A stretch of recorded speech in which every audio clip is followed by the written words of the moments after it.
Le lundi matin commença comme tous les autres au café de l'Odéon à Paris.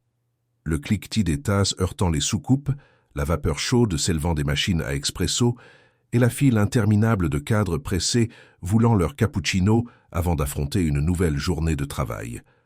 Raphaël Mercier nettoyait le comptoir pour la 3e fois de l'heure, ses yeux fatigués révélant les quelques heures de sommeil de la nuit précédente. Après avoir quitté le café à 22 heures, il était allé directement au garage où il travaillait jusqu'à l'aube. 2 jours de congé par mois. C'était tout ce qu'il obtenait, pour passer une journée entière avec Isabelle, sa fille de 8 ans.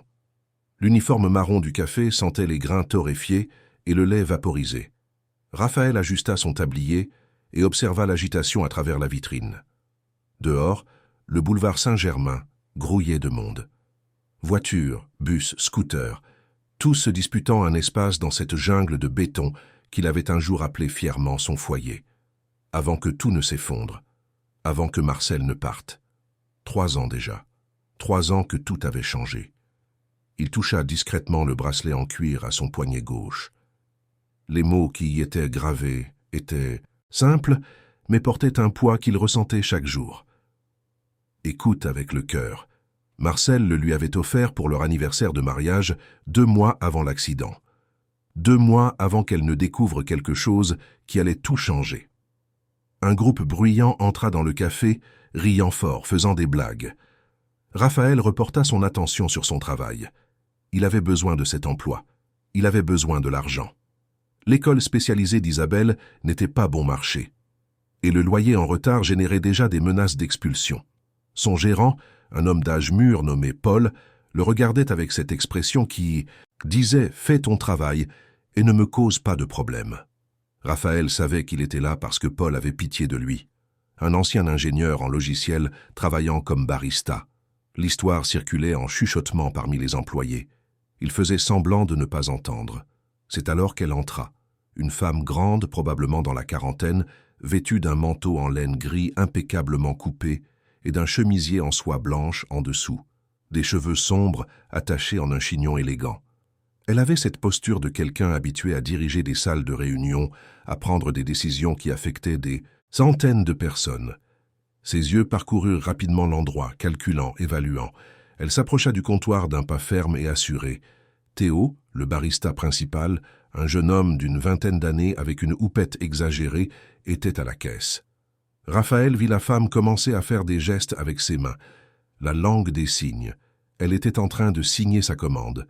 Un café au lait sans sucre, un croissant complet. Les mouvements étaient précis, fluides, naturels. Théo la regarda avec une expression de confusion qui se transforma rapidement en irritation. « Mademoiselle, on n'est pas dans une école de mime. Ici !» lança Théo assez fort pour que la moitié de la file entende. « Parlez normalement ou vous allez devoir attendre. » Certains clients rirent, d'autres détournèrent le regard gênés. La femme resta impassible, mais Raphaël remarqua une légère rougeur monter à son cou. Elle pointa le menu au-dessus du comptoir, essayant d'indiquer ce qu'elle voulait, mais Théo croisa les bras. « Écoutez, si vous ne pouvez pas parler, demandez à quelqu'un qui peut le faire de passer votre commande. Je n'ai pas le temps de jouer aux devinettes. » Raphaël sentit quelque chose se serrer dans sa poitrine. Le bracelet à son poignet sembla le brûler. Il vit Isabelle dans cette femme. Il vit toutes les fois où sa fille avait été mal comprise, ignorée, rabaissée. Il vit Marcel, qui avait toujours défendu les plus vulnérables, qui s'était toujours battu pour ce qui était juste, même quand c'était difficile. Avant de pouvoir réfléchir, Raphaël sortit de derrière la machine à café et s'approcha. « Je m'en occupe », dit-il, sa voix ferme mais calme. Théo haussa les épaules et retourna à la machine à expresso. Raphaël se plaça devant la femme et commença à signer. « Bonjour. Comment puis-je vous aider ?» Ses doigts bougeaient avec la pratique de plusieurs années. La surprise dans ses yeux fut immédiate et sincère. Pendant un instant, ce masque de froideur professionnelle se dissolut, révélant quelque chose de plus humain en dessous. Elle signa en retour, plus détendue maintenant. « Un café au lait sans sucre et un croissant complet, s'il vous plaît. »« Bien sûr, » répondit Raphaël en signe. « Autre chose ?»« Non, merci. Et merci pour ça. » gesticula-t-elle, indiquant leur interaction. Raphaël prépara personnellement la commande, en prenant soin de la faire exactement comme elle l'avait demandé. Quand il lui tendit le plateau, elle sourit pour la première fois, un petit sourire mais authentique. Elle attrapa son sac et en sortit une carte de visite, la tendant à Raphaël. « Si vous avez besoin de quoi que ce soit, signa-t-elle, vous pouvez me contacter. C'est le moins que je puisse faire pour quelqu'un qui comprend. » Raphaël prit la carte plus par politesse que par intérêt. Elle lui fit un signe d'adieu et se dirigea vers une table dans un coin, loin de l'agitation. Raphaël retourna au travail, glissant la carte dans la poche de son tablier sans la regarder. Il avait d'autres commandes à prendre, d'autres cafés à faire, d'autres heures à accomplir avant de courir au garage. Ce n'est que pendant sa pause déjeuner, alors qu'il était assis dans la petite réserve à l'arrière en mangeant un sandwich réchauffé, que Raphaël sortit la carte de sa poche. Elle était élégante, minimaliste. Papier de haute qualité, lettres en relief doré. Il lut le nom et le monde s'arrêta. Hélène Dubois, directrice exécutive, Tech Vision France. Le sandwich tomba de ses mains. Raphaël sentit le sang quitter son visage. Tech Vision, l'entreprise qui avait détruit sa vie. L'entreprise où lui et Marcel avaient travaillé. L'entreprise responsable de l'accident qui avait emporté sa femme. L'entreprise qui avait utilisé son pouvoir, son argent, ses avocats pour enterrer la vérité et le laisser sans rien. Il regarda de nouveau la carte, comme si les lettres allaient changer. Mais elles ne changèrent pas. Hélène Dubois. Le nom qu'il avait vu dans les articles de journaux, dans les communiqués de presse, dans les documents juridiques. La femme froide et calculatrice qui dirigeait le géant de la technologie d'une main de fer. La femme qu'il venait juste d'aider. Raphaël froissa la carte avec force, son poing tremblant. Des souvenirs envahirent de son esprit comme un torrent.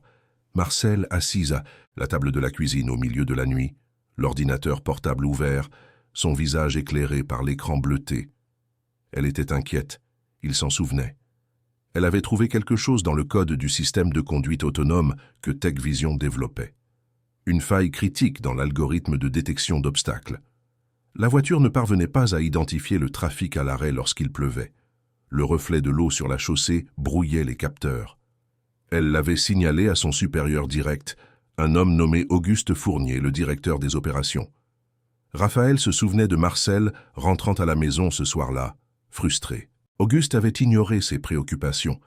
Il avait dit que le délai de lancement était serré, que les investisseurs attendaient, qu'elle était paranoïaque. Quand Marcel avait insisté, menaçant de porter le problème à des niveaux plus élevés, Auguste l'avait transféré dans un autre département. Il avait enterré ses rapports. 4 mois plus tard, par une nuit pluvieuse d'octobre, Marcel conduisait sur le périphérique quand la circulation s'arrêta brusquement. La voiture autonome de Tech Vision qui la suivait ne détecta pas l'arrêt. Elle ne freina pas. La collision fut fatale. Raphaël avait tenté de poursuivre l'entreprise en justice. Il avait engagé des avocats avec les économies qu'il avait. Mais Tech Vision était puissante. Ils avaient effacé des emails, détruit des registres, fait disparaître toute preuve de la faille que Marcel avait découverte. Le procès fut classé sans suite pour manque de preuves. Et quand Raphaël commença à parler publiquement de l'affaire, essayant d'alerter les autres, Tech Vision utilisa ses contacts. Il fut licencié, mis sur des listes noires. Aucune entreprise de technologie à Paris ne l'embaucherait. Il perdit sa maison quand il ne put plus payer l'hypothèque. Il perdit ses économies avec les avocats. Il perdit tout sauf Isabelle, sa fille, qui n'avait que 5 ans quand elle perdit sa mère. Isabelle qui était née sourde, tout comme Marcel avait découvert que l'était cette femme au café. Isabelle qui avait besoin d'une école spécialisée, de thérapie, de soins, qui coûtait plus que ce que Raphaël pouvait gagner avec 2 emplois.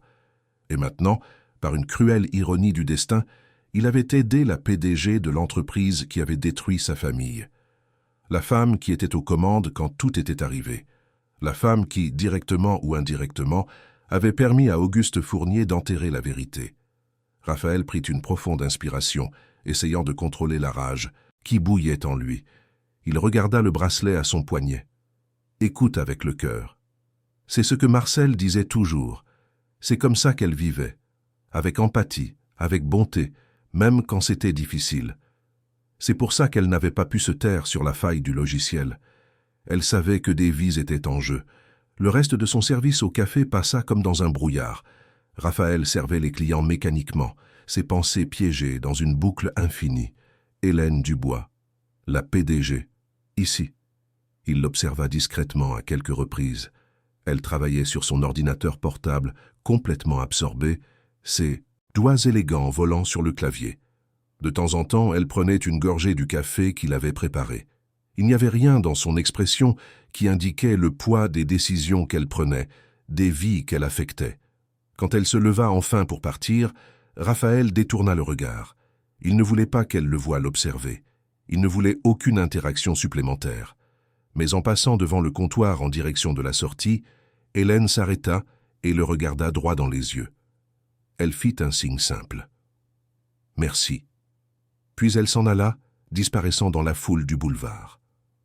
Raphaël termina son service à 22 heures, comme toujours. Paul ferma la porte du café à clé et Raphaël se dirigea vers le métro, en route pour le garage en banlieue est, où il travaillait de 23 heures à 5 heures du matin. Le train était bondé même à cette heure-là.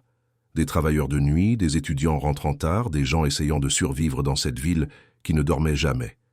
Raphaël trouva une place debout, se tenant à la barre de métal, tandis que la rame tanguait sur les rails. Son téléphone vibra dans sa poche. Un message de Madame Cécile, la voisine qui s'occupait d'Isabelle pendant qu'il travaillait. « Tout va bien ici. Isa dort déjà. Elle a bien mangé aujourd'hui. » Raphaël tapa une réponse rapide de remerciement. Madame Cécile était une bénédiction, une veuve de 70 ans qui demandait très peu pour s'occuper d'Isabelle. Elle disait qu'elle aimait la compagnie, que la petite fille illuminait ses journées. Raphaël savait qu'elle l'aidait plus par charité qu'autre chose, mais il n'était pas en position de refuser.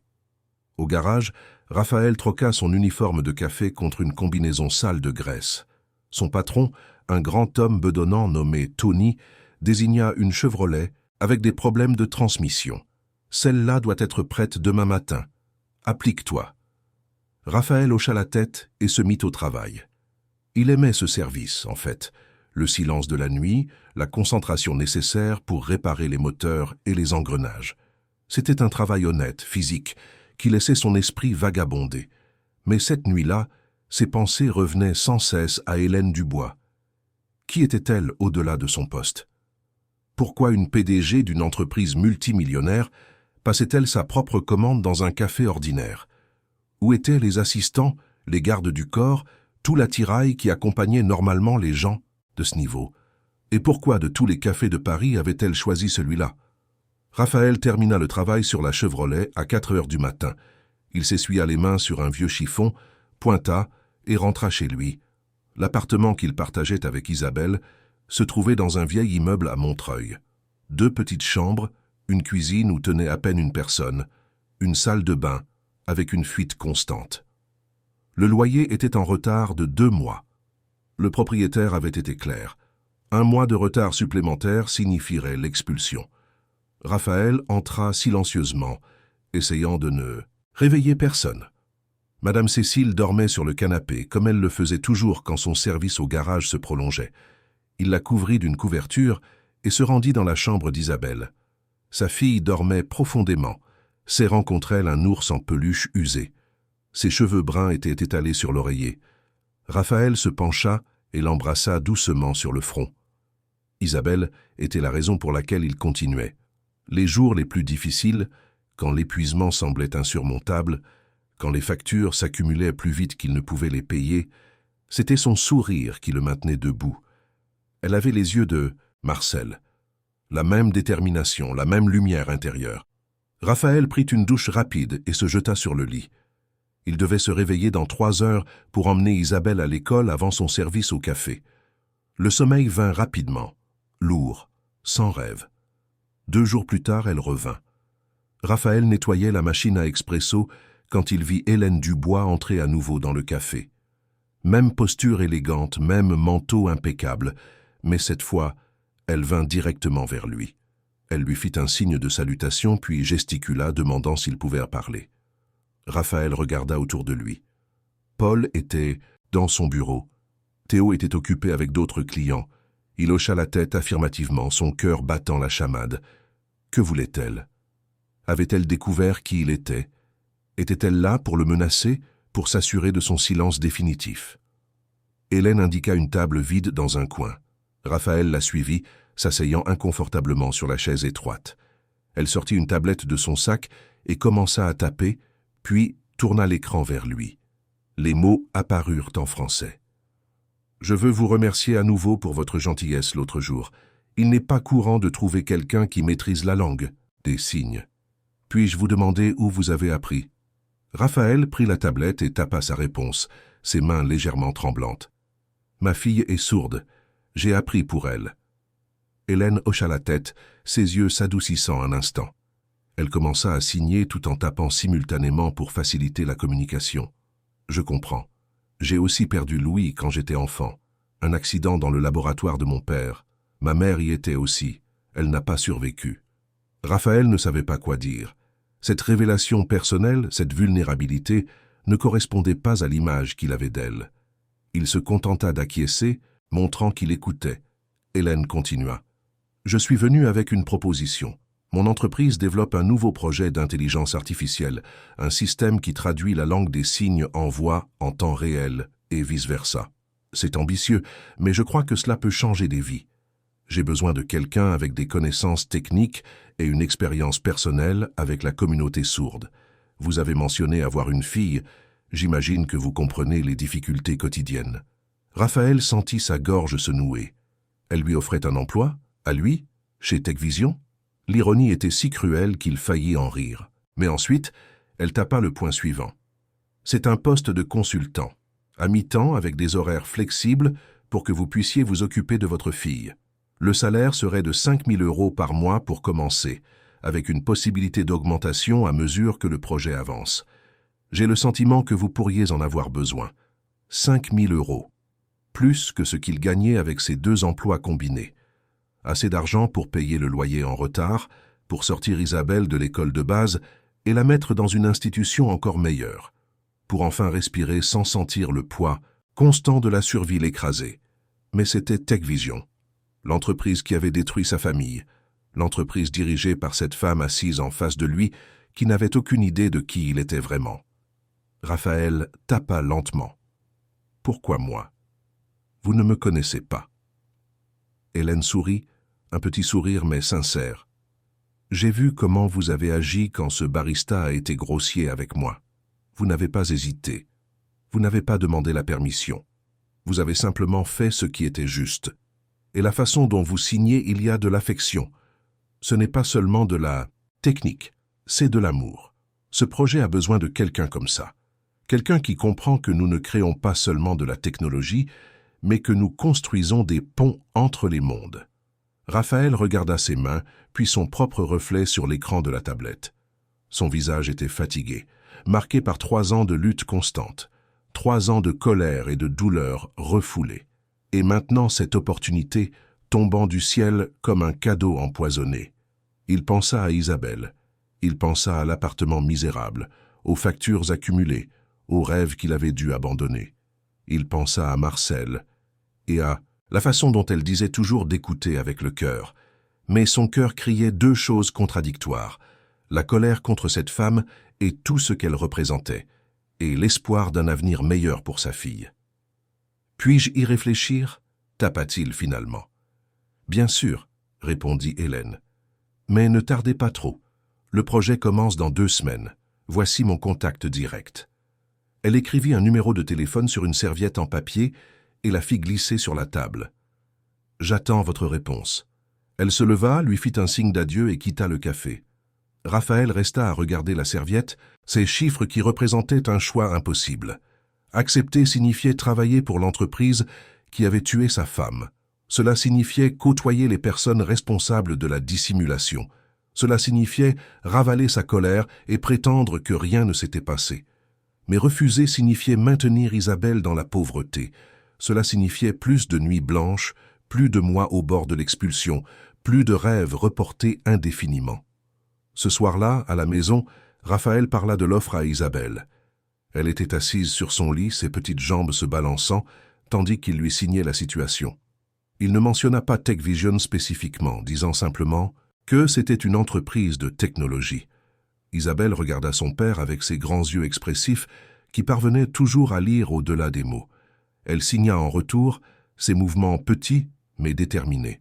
« Papa, tu dis toujours que maman voulait réparer les choses qui étaient cassées.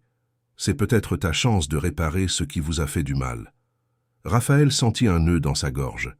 Sa fille de 8 ans avait une sagesse dont il oubliait parfois l'existence. Isabelle n'avait jamais vraiment connu Marcel, seulement à travers les histoires que Raphaël racontait, les photos dispersées dans l'appartement, les vidéos qu'il gardait comme un trésor. Mais d'une manière ou d'une autre, elle avait absorbé l'essence de sa mère, cette capacité à voir la lumière même dans l'obscurité. « Tu penses que je devrais accepter ?» signa Raphaël. « Je pense que tu devrais faire ce qui rendra ton cœur plus léger, papa. Tu es toujours si fatigué, si triste. »« Peut-être que ça aidera, » répondit Isabelle. Raphaël serra sa fille fort dans ses bras. Comment était-elle devenue si mature, si vite? Il avait l'impression de lui voler son enfance, de la faire grandir au milieu de difficultés qu'aucun enfant ne devrait affronter. Et pourtant elle était là, essayant de prendre soin de lui alors que ça devrait être le contraire. Cette nuit-là, après qu'Isabelle se fut endormie, Raphaël resta éveillé à regarder le plafond fissuré de l'appartement. L'ampoule clignotait périodiquement, une autre réparation qu'il n'avait ni le temps ni l'argent de faire. Il toucha le bracelet à son poignet. « Écoute avec le cœur. » C'était décidé. Il allait accepter. Pas pour Hélène Dubois ou pour TechVision, mais pour Isabelle.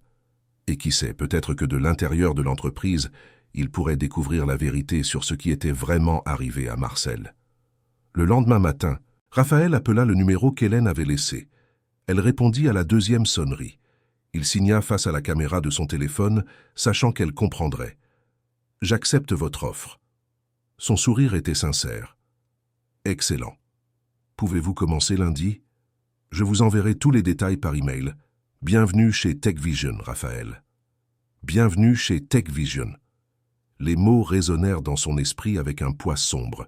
Il entrait dans la fosse aux lions, mais cette fois, il n'était plus l'ingénieur naïf et confiant d'il y a 3 ans.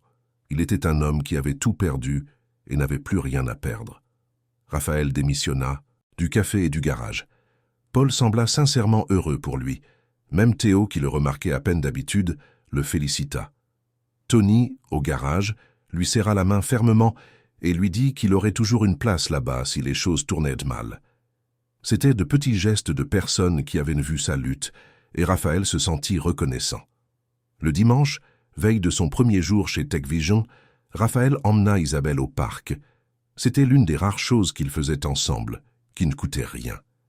Ils marchèrent parmi les arbres, nourrirent les canards dans le lac, s'assirent sur un banc, qui regardèrent simplement les gens passer. Isabelle lui posa des questions en signe sur son nouveau travail, et Raphaël répondit avec le plus d'honnêteté possible, sans révéler ses véritables sentiments sur l'entreprise. Lundi matin, Raphaël enfila la seule chemise qu'il lui restait, soigneusement repassée la veille. Un jean foncé, des chaussures qu'il avait essayé de cirer pour cacher l'usure. Ce n'était pas la tenue d'un cadre, mais c'était le mieux qu'il avait. Il déposa Isabelle à l'école, puis prit le métro jusqu'à La Défense, où se trouvait le siège de TechVision. Le bâtiment était imposant.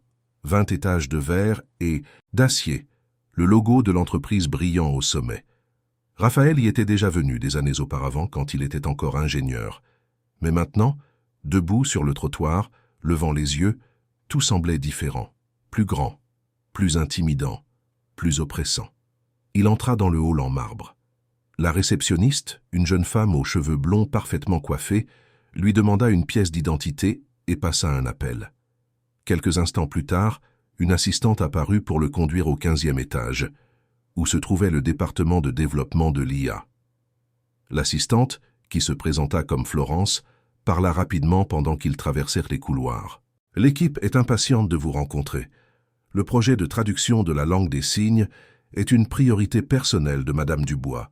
Elle y a investi beaucoup de capital. » Ils arrivèrent dans une salle de réunion où 5 personnes attendaient. Hélène était assise au bout de la table vêtue d'un tailleur bleu marine. Elle sourit quand Raphaël entra et se leva pour le saluer en signe. « Bienvenue. » Laissez-moi vous présenter l'équipe. Raphaël rencontra Marina, la responsable technique du projet. Une femme aux cheveux bouclés et aux grandes lunettes qui parlait vite et avec passion d'algorithmes de reconnaissance de forme. Il y avait aussi Charles et Julie, les ingénieurs logiciels, tous deux jeunes diplômés pleins d'énergie et d'idées. Richard était le concepteur d'interface, un homme calme qui dessinait des croquis sur sa tablette pendant que les autres parlaient. Et enfin, Daniel, le chef de produit qui expliqua la vision globale du projet. L'idée, dit Daniel, est de créer une application et éventuellement un appareil physique capable de capturer la langue des signes via une caméra et de la traduire en voix de synthèse instantanément. Et vice-versa, en capturant la voix et en la traduisant en signes sur un écran. Nous voulons éliminer les barrières de communication. Raphaël écouta poliment, posant des questions lorsque c'était approprié. La technologie était impressionnante, il devait l'admettre. Mais il remarqua aussi les failles potentielles, les défis que l'équipe n'avait pas encore envisagés. Comment gérer les différents dialectes régionaux de la langue des signes? Comment capturer les expressions faciales, qui étaient cruciales pour la grammaire et le contexte? Comment garantir la confidentialité lorsqu'une caméra enregistrait en permanence? Il souleva ces questions et vit les yeux d'Hélène s'illuminer. « C'est exactement le genre de perspective dont nous avions besoin, » signa-t-elle. « C'est pour ça que vous êtes ici. » La réunion dura 2 heures. Quand elle se termina, Hélène demanda à Raphaël de rester. Les autres sortirent, les laissant seuls dans la salle vitrée. Elle ferma les stores pour plus d'intimité et s'assit à côté de lui, non plus au bout de la table comme avant. « Je veux être honnête avec vous, » signa-t-elle. « Ce projet est personnel pour moi. Quand j'ai perdu Louis, j'ai aussi perdu ma mère dans le même accident. Mon père, le fondateur de cette entreprise, m'a élevée pour être forte. Pour ne pas montrer de faiblesse, porter des appareils auditifs était une concession qu'il a acceptée à contre-cœur, mais il a toujours été clair que je ne pouvais pas laisser ma condition me définir ou me limiter. » Raphaël l'observa signer, remarquant la tension dans ses épaules, la façon dont ses yeux ne croisaient pas directement les siens.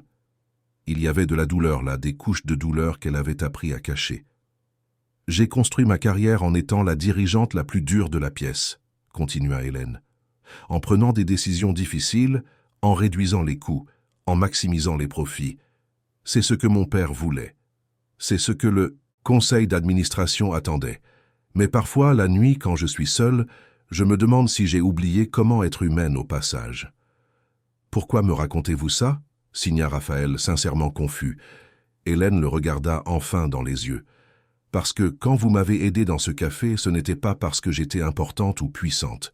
C'était parce que j'avais besoin d'aide et que vous pouviez aider. C'était aussi simple que ça. Et ça fait très longtemps que quelqu'un ne m'a pas vu comme une simple personne et non comme une PDG, une stratégie ou un obstacle. » Raphaël ne savait pas quoi répondre.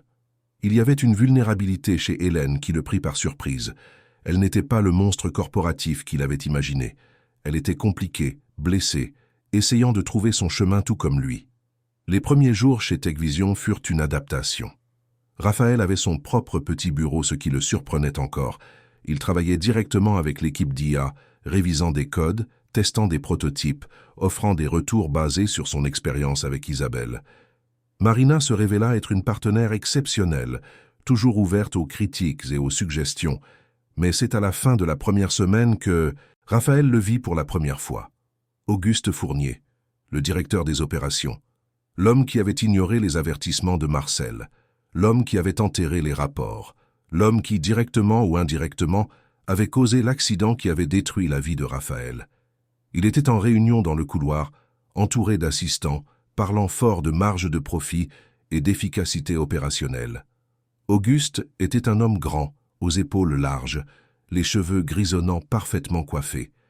Il portait un costume qui coûtait probablement plus que ce que Raphaël gagnait en 1 mois. Raphaël sentit son sang se glacer quand Auguste passa à côté, de lui dans le couloir. L'homme ne le regarda même pas, si absorbé par sa propre importance qu'il ne remarqua pas le nouvel employé qui se tenait là, les poings serrés et la mâchoire contractée. C'était mieux ainsi, pensa Raphaël. Mieux qu'Auguste ne le reconnaisse pas. Pas encore. Il retourna à son bureau et ferma la porte, ses mains tremblantes. Il respira profondément plusieurs fois, essayant de calmer la tempête en lui. Voir cet homme se promener librement dans les couloirs, commander des gens, prendre des décisions, alors que Marcel était dans un cimetière et que Raphaël luttait pour survivre, c'était plus qu'il ne pouvait supporter. Mais il devait supporter. Il devait être intelligent. Il devait attendre le bon moment. Les semaines suivantes, Raphaël se plongea dans le projet. Le travail était stimulant et intéressant.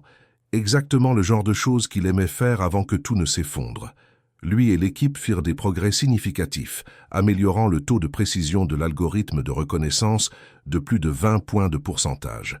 Hélène était impressionnée, il pouvait le voir.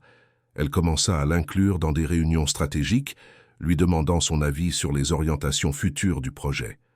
Un après-midi, Hélène l'invita à déjeuner dans son bureau. C'était un espace immense au 20e étage, avec vue sur toute la ville. Des murs de verre, des meubles minimalistes, une table qui semblait avoir été sculptée dans une seule pièce de bois. Elle avait commandé des sushis, et ils mangèrent en discutant du projet. « Vous êtes différent des autres consultants que j'ai engagés », signa Hélène posant ses baguettes. « Ils essaient toujours de m'impressionner, de me dire ce qu'ils pensent que je veux entendre. Vous me dites la vérité, même quand elle est dérangeante. » Raphaël haussa les épaules. « Je ne vois pas l'intérêt de mentir. Si le projet doit fonctionner, il doit être basé sur la réalité, pas sur des illusions. » « Exactement, » acquiesça Hélène. Elle hésita un moment, puis continua. « Puis-je vous poser une question personnelle ?» Raphaël hocha la tête, bien qu'il ressentît une pointe d'inquiétude. « Vous avez mentionné votre fille, mais vous n'avez jamais parlé de sa mère. C'est une histoire difficile ?» Raphaël regarda par la fenêtre, la ville s'étendant jusqu'à l'horizon. « Oui, » signa-t-il finalement. « Elle est décédée il y a 3 ans. Un accident de la route. » Hélène posa sa main sur la sienne, un geste de réconfort spontané. « Je suis désolé. Ce doit être très difficile d'élever Isabelle seule. »« Il y a des jours, » répondit Raphaël, retirant doucement sa main. « Mais elle est ma raison de continuer. » Ils retournèrent au travail, mais quelque chose avait changé. Une connexion s'était formée, fragile mais réelle. Raphaël s'en sentit coupable. Il ne devrait pas développer de relation avec Hélène. Elle était l'ennemie. Mais plus il passait de temps avec elle, plus il était difficile de maintenir ce récit simple dans sa tête. C'est un mardi après-midi que tout commença à s'effondrer. Raphaël était dans le laboratoire de développement, testant une nouvelle version du logiciel, quand Auguste Fournier entra. Il descendait rarement à cet étage, préférant rester dans son bureau au 19e, mais apparemment il avait décidé de faire une inspection. Auguste traversa le laboratoire comme un général inspectant ses troupes, faisant des commentaires sur l'efficacité et les délais. Quand il arriva à Raphaël, il s'arrêta et le regarda avec une expression de dédain à peine dissimulée. « Vous êtes le nouveau consultant d'Hélène, n'est-ce pas ?» dit Auguste, son ton laissant entendre ce qu'il pensait des consultants en général. « J'espère que vous valez ce qu'elle vous paie. » Raphaël garda une expression neutre. « Je fais de mon mieux. » Auguste rit, un son sans humour. « Hélène a un faible pour les œuvres de charité, toujours à essayer de sauver tout le monde. Mais c'est du business, mon garçon. Pas de l'aide sociale. Si vous ne pouvez pas suivre, dégagez du chemin. » Il se tourna pour partir, mais s'arrêta et regarda à nouveau Raphaël de haut en bas. « Vous me dites quelque chose. Vous avez déjà travaillé ici ?» Le cœur de Raphaël s'accéléra, mais il garda un visage impassible. « Non, c'est la première fois. » Marmonna Auguste, clairement pas. Convaincu. « Bon, tenez-vous à carreau. Et souvenez-vous, ce sont les résultats qui comptent, pas les sentiments. » Après le départ d'Auguste, Marina s'approcha de Raphaël. « Ne faites pas attention à lui. Auguste est comme ça avec tout le monde. Il pense que l'intimidation, c'est du management. »« Il est toujours aussi charmant ?» demanda Raphaël, essayant de garder un ton léger. Marina leva les yeux au ciel. « Vous n'imaginez même pas, mais il est intouchable. Ami de l'ancien propriétaire, il a été le mentor d'Hélène quand elle a repris l'entreprise. Le conseil d'administration l'adore parce qu'il réduit les coûts sans pitié. » Elle baissa la voix. « Il y a eu un scandale il y a quelques années. Une employée a signalé une faille dans un produit et il l'a fait taire. Le produit a eu un problème et il y a eu un accident grave. Mais tout a été étouffé. » Raphaël sentit son sang se glacer. « Vous connaissez le nom de l'employé » Marina fronça les sourcils, réfléchissant. « Je crois que c'était Marcel quelque chose. Pourquoi ?»« Simple curiosité, » mentit Raphaël. « J'aime connaître l'histoire des entreprises où je travaille. » Cette nuit-là, Raphaël ne parvint presque pas à dormir. Marina avait confirmé ce qu'il avait toujours su, mais l'entendre de quelqu'un d'autre rendait tout plus réel. Et le fait qu'Auguste soit intouchable, protégé par le conseil d'administration et par son amitié avec le fondateur de l'entreprise, le père d'Hélène, ne faisait que rendre tout plus impossible. Mais Raphaël avait un avantage maintenant. Il avait accès au réseau interne de TechVision. Il avait des identifiants d'employés. Il avait des autorisations qu'un consultant externe n'aurait normalement pas, grâce à la confiance qu'Hélène lui avait accordée. Au milieu de la nuit suivante, après que tout le monde soit parti, Raphaël retourna au bureau. Il dit au gardien qu'il avait oublié quelque chose d'important. L'homme le laissa entrer sans poser de questions.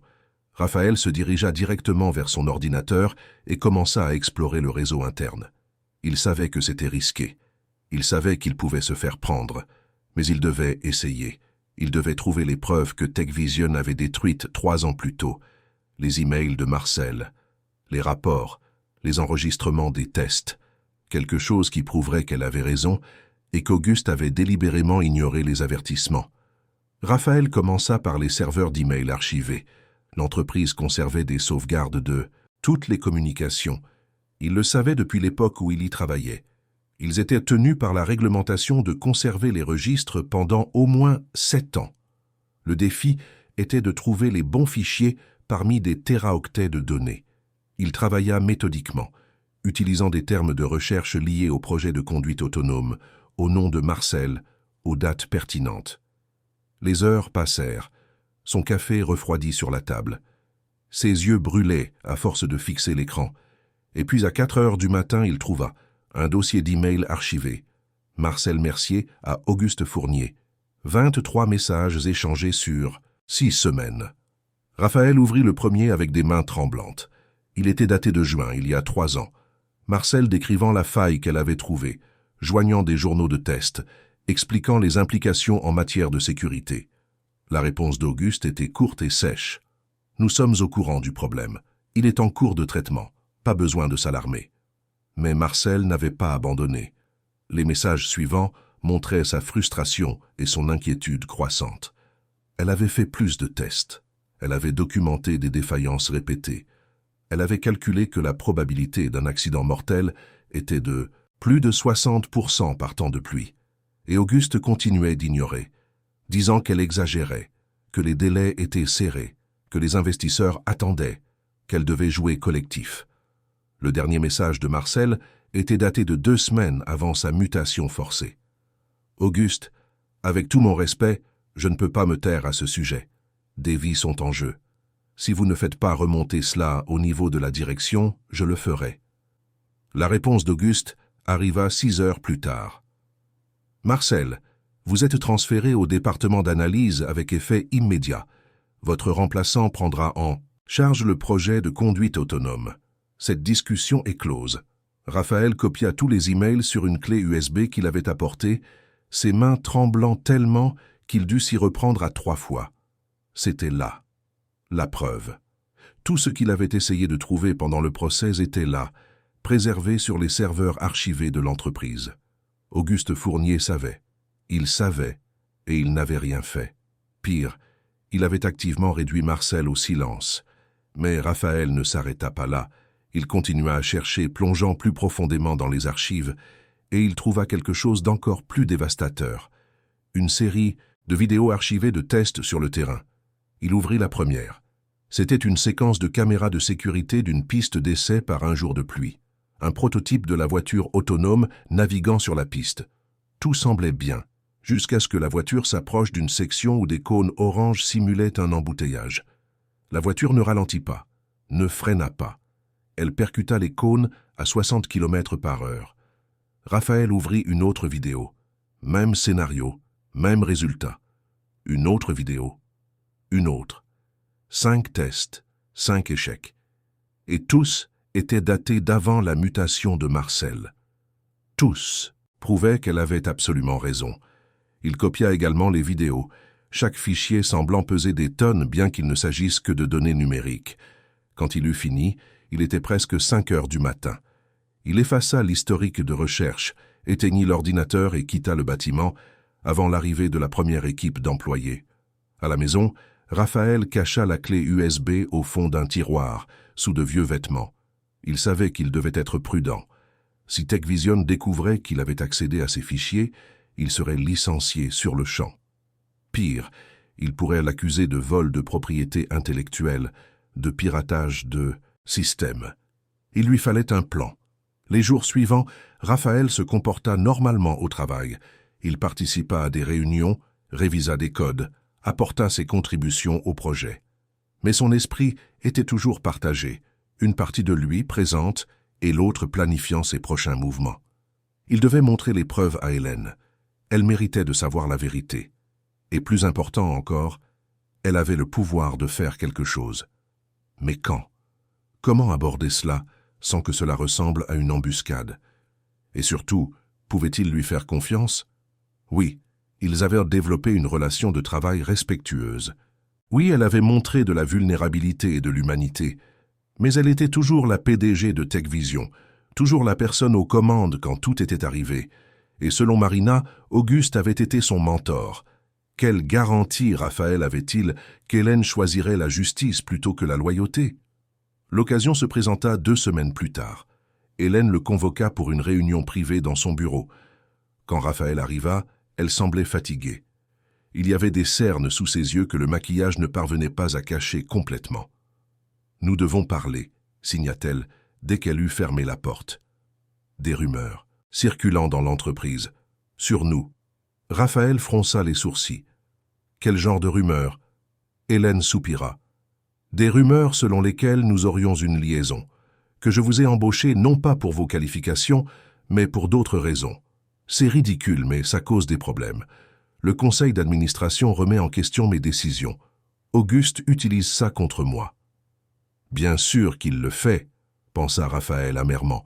Auguste Fournier détruisant des réputations, c'était quelque chose qu'il faisait bien. « Que voulez-vous faire » demanda Raphaël. Hélène resta silencieuse un long moment, puis elle signa. « Honnêtement, je ne sais pas. Ma première réaction est de me battre, de prouver qu'ils ont tort, que votre embauche était purement professionnelle. Mais je suis fatigué de me battre, Raphaël. Fatigué de devoir toujours prouver ma valeur, mes décisions, mon humanité. » Elle se dirigea vers la fenêtre, regardant la ville en contrebas. « Mon père a construit cette entreprise à partir de rien. Quand il est décédé il y a 5 ans, il me l'a laissée à une condition, que je ne la laisse jamais paraître faible, que je maintienne la ligne dure qu'il avait établie, et j'ai essayé, Dieu sait que j'ai essayé, mais parfois, je me demande à quel prix. » Raphaël l'observa, voyant non pas la puissante PDG, mais la femme qui avait perdu sa mère dans un accident, qui avait été élevée par un père qui valorisait la force par-dessus tout, qui avait construit des murs si hauts autour d'elle qu'elle était maintenant piégée à l'intérieur. « Hélène, » signa-t-il, « puis-je vous poser une question ?»« Bien sûr.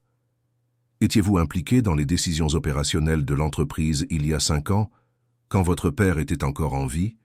Hélène se retourna surprise par la question. « Pas directement. Pourquoi ?» Raphaël prit une profonde inspiration.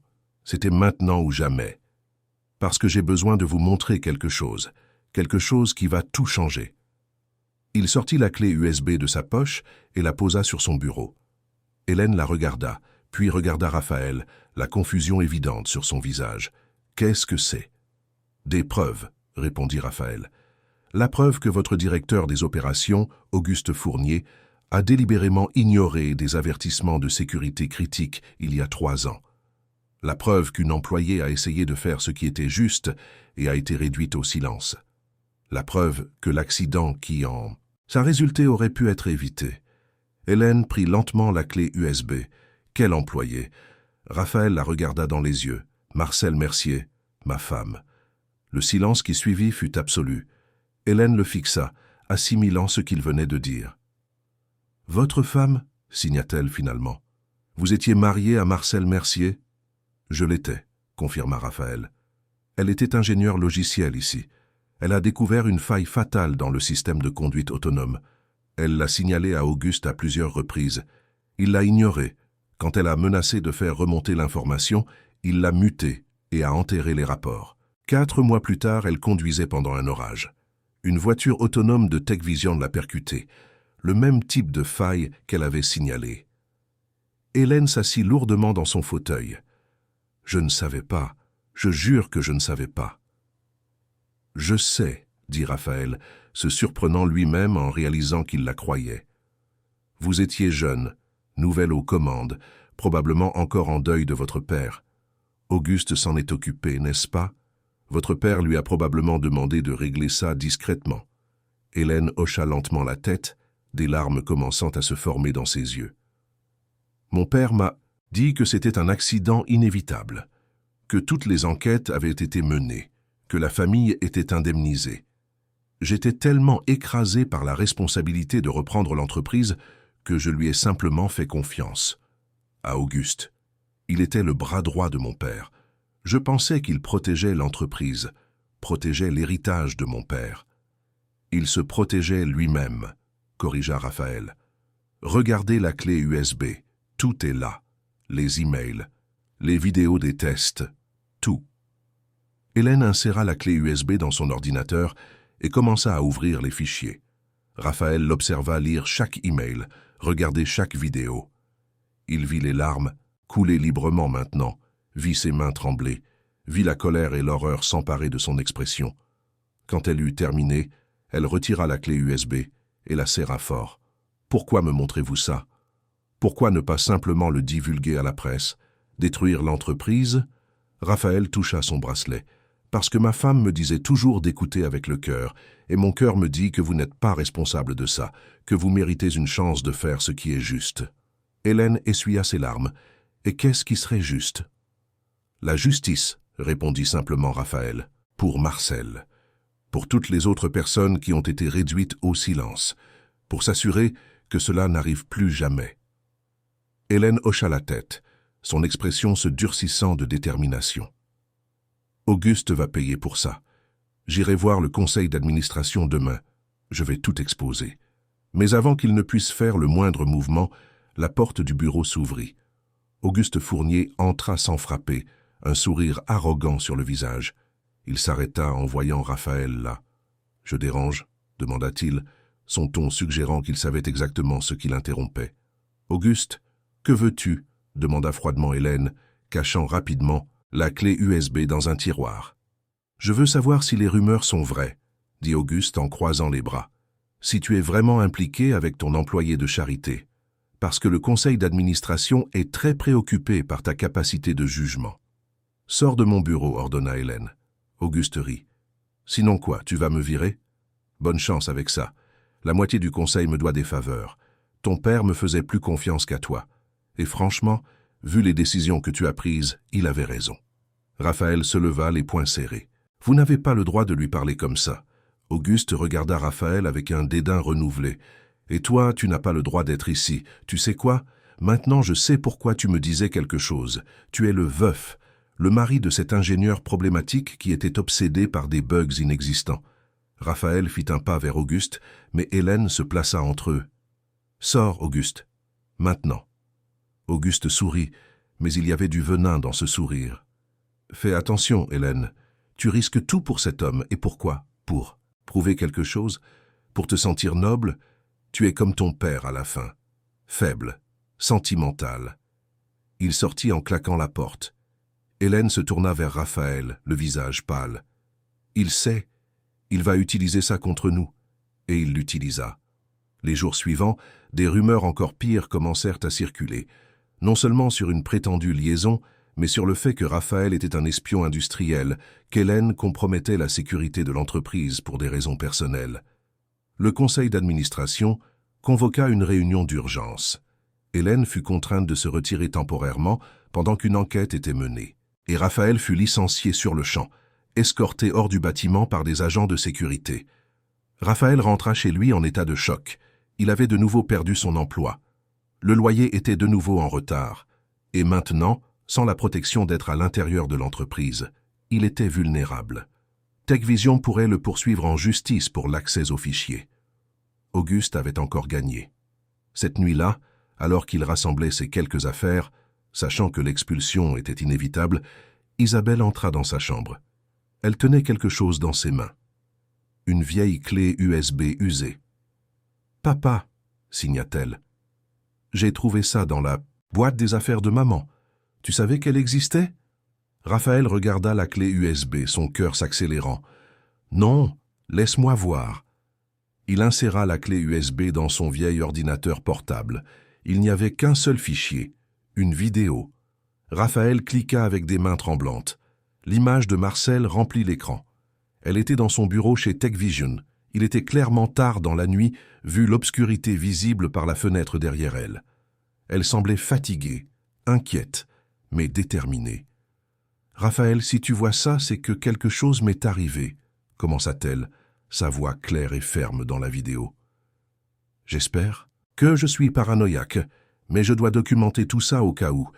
J'enregistre ce journal pour avoir une trace de ce qui se passe chez TechVision. » Raphaël regarda, des larmes coulant sur son visage, tandis que Marcel détaillait tout, la faille qu'elle avait découverte, les conversations avec Auguste, la mutation forcée. Mais ce n'était pas tout. La vidéo montrait l'écran de son ordinateur, les emails, les codes avec les failles entourées. Elle montrait des feuilles de calcul avec des calculs de risque. Et puis, à la fin, Marcel changea l'angle de la caméra. « J'ai réussi à accéder au enregistrement des tests sur le terrain, dit-elle. Auguste a ordonné de les effacer, mais j'ai fait une sauvegarde avant. Il faut que tu vois ça. » La vidéo montra alors les mêmes séquences que Raphaël avait trouvées sur les serveurs archivés, les tests échouant à plusieurs reprises. Mais il y avait plus. Il y avait un plan montrant Auguste Fournier présent à l'un des tests, observant la voiture percuter les cônes, puis se tournant vers un assistant et disant clairement, même sans son, « Effacez ça ». Et dans la dernière partie de la vidéo, Marcel réapparut. « Raphaël, je sais que tu voudras faire ce qui est juste si quelque chose arrive, mais promets-moi une chose, ne laisse pas la colère te consumer, ne laisse pas ça définir ta vie ou celle d'Isabelle. Batte-toi pour la justice, oui, mais batte-toi avec le cœur, pas seulement avec la colère. Écoute avec le cœur, mon amour. Toujours. » La vidéo se termina. Raphaël resta à regarder l'écran noir, sanglotant. Isabelle grimpa sur ses genoux et le serra fort. Ils restèrent ainsi un long moment. Quand Raphaël se ressaisit enfin, il savait ce qu'il devait faire. Il avait maintenant 2 copies des preuves. La clé USB, qu'il avait prise des serveurs de TechVision, et celle-ci, le dernier cadeau de Marcel. Ensemble, elles étaient irréfutables. Il appela Hélène. Elle répondit à la première sonnerie, sa voix fatiguée. « Raphaël ? J'ai d'autres preuves, dit-il. Beaucoup plus. Nous devons nous voir. » Ils se retrouvèrent dans un café discret, loin du siège de TechVision. Hélène semblait épuisée, mais ses yeux s'illuminèrent en voyant Raphaël. Elle le serra rapidement dans ses bras avant qu'il ne s'assoie. Raphaël lui montra la vidéo de Marcel. Hélène la regarda en silence, ses larmes coulant librement. Quand ce fut fini, elle regarda Raphaël, avec un mélange d'admiration et de tristesse. « Votre femme était extraordinaire, » signa-t-elle. « Elle l'était, » acquiesça Raphaël, « et elle mérite justice. Tout le monde le mérite. » Hélène hocha la tête. Mais le conseil d'administration n'agira pas sur la seule base de cela. Auguste a trop d'alliés. Ils diront que les preuves ont été manipulées, que c'est une vengeance personnelle de votre part. Alors nous devons faire en sorte qu'il leur soit impossible de l'ignorer, dit Raphaël. Nous devons rendre cela public d'une manière qu'ils ne pourront pas étouffer. Hélène réfléchit un instant, puis ses yeux s'écarquillèrent. L'Assemblée générale annuelle des actionnaires. C'est dans 3 semaines. Auguste présentera le rapport opérationnel. Il sera sur scène devant des centaines d'investisseurs et la presse. Raphaël sourit pour la première fois depuis des jours. Parfait. Les 3 semaines suivantes, Raphaël et Hélène travaillèrent en secret. Il affinant les preuves, elle prenant discrètement contact avec les autorités, préparant le terrain. Le projet de traduction de la langue des signes qu'ils avaient développé était prêt pour une démonstration. Hélène eut une idée brillante sur la façon de l'utiliser. Le jour de l'assemblée arriva. l'auditorium de TechVision était bondé d'actionnaires, de cadres, de membres de la presse. Auguste Fournier était sur scène, impeccable dans son costume à 3 000 €, discourant sur l'efficacité opérationnelle et les marges de profit croissantes. Le conseil d'administration était assis au premier rang, acquiesçant avec approbation. Raphaël était au fond de l'auditorium, son cœur battant à tout rompre. Hélène était en coulisses, attendant son moment. Ils avaient un plan, ils avaient répété, mais beaucoup de choses pouvaient encore mal tourner. Auguste arrivait au point culminant de son discours quand Hélène monta sur scène. Il y eut de la confusion dans le public. Le président du conseil d'administration tenta d'intervenir, mais Hélène l'ignora. Elle se dirigea vers le micro et, devant tout le monde, retira ses appareils auditifs. Le silence qui suivit fut absolu. Personne ne s'attendait à ça. Hélène n'avait jamais montré sa surdité si ouvertement, ne s'était jamais permise d'être aussi vulnérable. Et puis elle commença à signer. De grands gestes clairs qui emplirent la scène, et comme par magie, ces mots commencèrent à apparaître sur l'écran géant derrière elle, projetés en temps réel par le logiciel de traduction qu'elle et Raphaël avaient créé ensemble. Cette entreprise a été fondée sur les principes d'innovation et d'intégrité, disaient les mots sur l'écran pendant qu'Hélène signait. Mais ces dernières années, nous avons perdu notre chemin. J'ai perdu mon chemin. J'ai permis au silence de protéger les coupables. J'ai permis au pouvoir d'étouffer la vérité. Aujourd'hui, le silence parle. L'écran commença alors à diffuser la vidéo de Marcel. Sa voix remplit l'auditorium. Raphaël vit Auguste pâlir, le vit essayer de quitter la scène, mais des agents de sécurité étaient déjà postés aux sorties. Hélène avait pensé à tout. L'auditorium regarda en silence choqué tandis que Marcel détaillait la faille, montrait les emails d'Auguste, révélait les vidéos des tests. Et puis vint la scène finale, montrant Auguste ordonnant la destruction des preuves. Quand la vidéo se termina, Hélène recommença à signer. Auguste Fournier, directeur des opérations de cette entreprise, a sciemment ignoré des avertissements de sécurité critiques. Il a réduit au silence une employée qui tentait de faire ce qui était juste. Et quand ces actions ont conduit à un accident tragique, il a orchestré une dissimulation. Non seulement cela, mais il a utilisé les ressources de cette entreprise pour détruire la vie du veuf Raphaël Mercier quand il a tenté de chercher la justice. Hélène fit un geste et Raphaël monta sur scène. Les actionnaires chuchotaient entre eux. Les caméras de télévision enregistraient tout. « Voici Raphaël Mercier, » continua Hélène, « veuf de Marcel Mercier, père d'une fille de 8 ans, un homme qui a tout perdu parce que nous avons choisi le profit plutôt que les principes. Je suis ici aujourd'hui non seulement en tant que PDG, mais aussi comme quelqu'un qui a également été réduit au silence, qui a également perdu quelqu'un dans un accident, qui comprend le coût du silence. » Auguste tenta d'intervenir, tenta de parler, mais sa voix fut étouffée par les cris indignés des actionnaires. Et puis, les portes de l'auditorium s'ouvrirent. Des agents de la police judiciaire entrèrent. Hélène les avait contactés des jours auparavant, leur avait remis toutes les preuves. Ils avaient un mandat d'arrêt. Les agents se dirigèrent vers la scène, tandis que les caméras capturaient chaque instant. « Auguste Fournier, vous êtes en état d'arrestation pour fraude d'entreprise, obstruction à la justice et négligence criminelle ayant entraîné des lésions corporelles graves, » dit l'agent principal en lui passant les menottes. Auguste regarda Hélène avec une haine pure. « Tu vas le regretter. Ton père a construit cette entreprise et tu vas la détruire. »« Non, » répondit Hélène, voix haute, sa prononciation imparfaite mais claire. « Je vais la reconstruire. De la bonne manière cette fois. » Les mois suivants furent chaotiques. L'arrestation d'Auguste fit la une de tous les journaux. TechVision fit face à des enquêtes, des poursuites, une chute brutale de ses actions. Plusieurs membres du conseil d'administration démissionnèrent. Il y eut des jours où Hélène pensait que l'entreprise ne survivrait pas. Mais elle se battit. Elle mit en place de nouvelles politiques de transparence et d'éthique. Elle créa un département de conformité indépendant.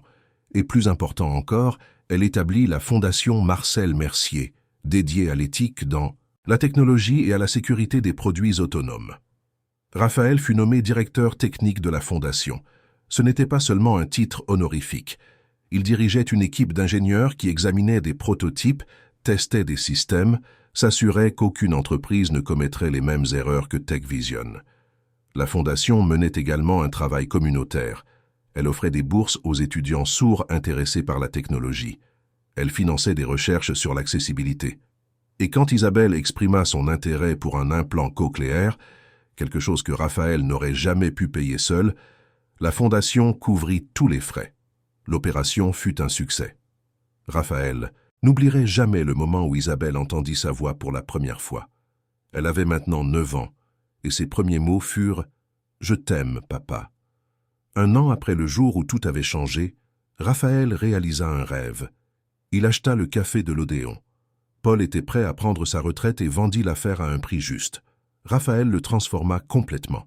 Il installa une technologie de traduction en temps réel sur tous les comptoirs.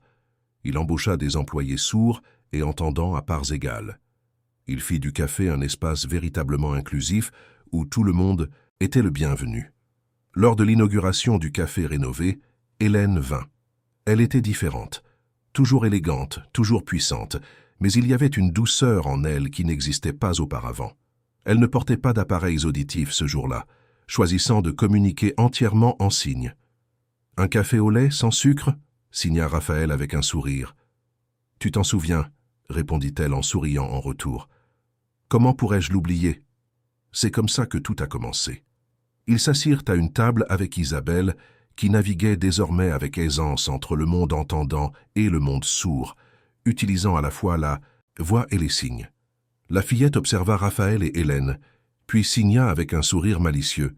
« Vous allez vous mettre ensemble ou vous allez continuer à être juste des amis qui se regardent comme ça ?» Raphaël rit, embarrassé. Isabelle, mais Hélène se contenta de sourire. Elle regarda Raphaël, le regarda vraiment, et signa « Qu'en penses-tu » Raphaël pensa à tout ce qu'ils avaient traversé ensemble, la douleur, la colère, la révélation, la lutte pour la justice. Il pensa à la façon dont Hélène avait tout risqué pour faire ce qui était juste, comment elle s'était transformée d'une dirigeante froide en quelqu'un qui menait avec compassion. Il pensa à la façon dont il avait appris que les gens étaient plus compliqués que de simples méchants et héros. « Je pense, » signa-t-il lentement, « que nous devrions le découvrir ensemble. » Hélène prit sa main sur la table.